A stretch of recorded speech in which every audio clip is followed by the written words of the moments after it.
Telangana rising global summit కి ఘనంగా ఏర్పాట్లు చేయాలని సీఎం రేవంత్ అధికారులను ఆదేశించారు. డిసెంబర్ 8, 9 తేదీల్లో తెలంగాణ రైజింగ్ గ్లోబల్ సమ్మిట్ జరగనుంది. 2 ఏళ్ల విజయోత్సవాలను ప్రతిబింబించేలా ఏర్పాట్లు చేయాలని ఆదేశించారు. గ్లోబల్ సమ్మిట్ కోసం ఫ్యూచర్ సిటీలో భారీ వేదిక ఏర్పాటు చేస్తున్నారు. ఈ నెల 25 నుంచి విభాగాల వారీగా సీఎం రేవంత్ సమీక్షలు జరపనున్నారు.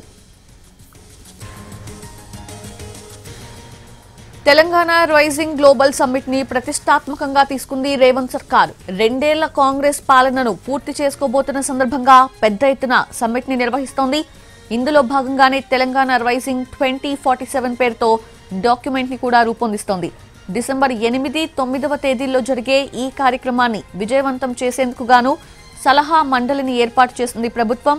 ఇందులో ప్రజా విధానం, పాలన, ఆర్థిక శాస్త్రం, పర్యావరణం, పరిశ్రమ, సాంకేతికత, విద్యా సంస్థ, పౌర సమాజం వంటి విభిన్న రంగాల నుండి ప్రముఖ వ్యక్తులను ఎంచుకుంది.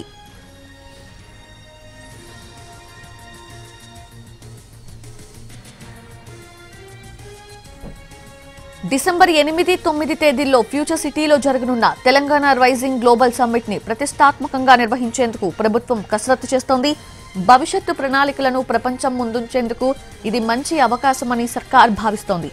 ఈ సదస్సులో విజన్ డాక్యుమెంట్ ఆవిష్కరణ కీలకం కాబోతోంది.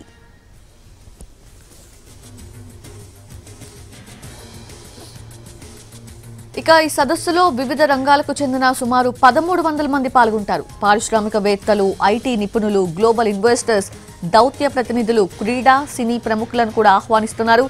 CII, FICCI, NASSCOM, ASSOCHAM, banking, ఆర్థిక సంస్థల ప్రతినిధులు హాజరు కాబోతున్నారు. సమ్మిట్లో audio, video presentations, graphic, animated video ప్రదర్శనలతో కూడిన 70 స్టాల్స్ ఏర్పాటు చేయనున్నట్లు సీఎస్ తెలిపారు. సమీక్షలో ఉన్నతాధికారులు జయేష్ రంజన్, వికాస్ రాజ్, సవ్యసాచి ఘోష్ తదితరులు పాల్గొన్నారు.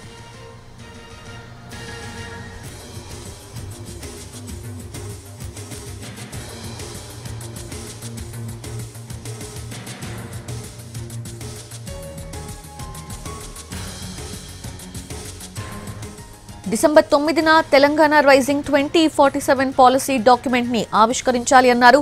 ఆ పాలసీ ఆధారంగానే భవిష్యత్ నిర్ణయాలను తీసుకునేందుకు వీలుంటుందన్న సీఎం పెట్టుబడిదారులకు ఒక స్పష్టత వస్తుందని ఆశాభావం వ్యక్తం చేశారు. శాఖల వారీగా పాలసీలకు సంబంధించి సమ్మిట్లో పవర్ పాయింట్ ప్రెజెంటేషన్ ఇచ్చేలా ప్రణాళికలు సిద్ధం చేయాలని ఇప్పటికే ఆదేశించారు. ఈ నెలాఖరులోగా శాఖల వారీగా పాలసీ డాక్యుమెంట్ రెడీ చేయాలని సూచించారు. ఈ గ్లోబల్ సమ్మిట్ వివిధ దేశాల ప్రతినిధులు వస్తున్న నేపథ్యంలో సెక్యూరిటీ విషయంలో తగిన జాగ్రత్తలు తీసుకోవాలని సీఎం రేవంత్ రెడ్డి ఆదేశించారు.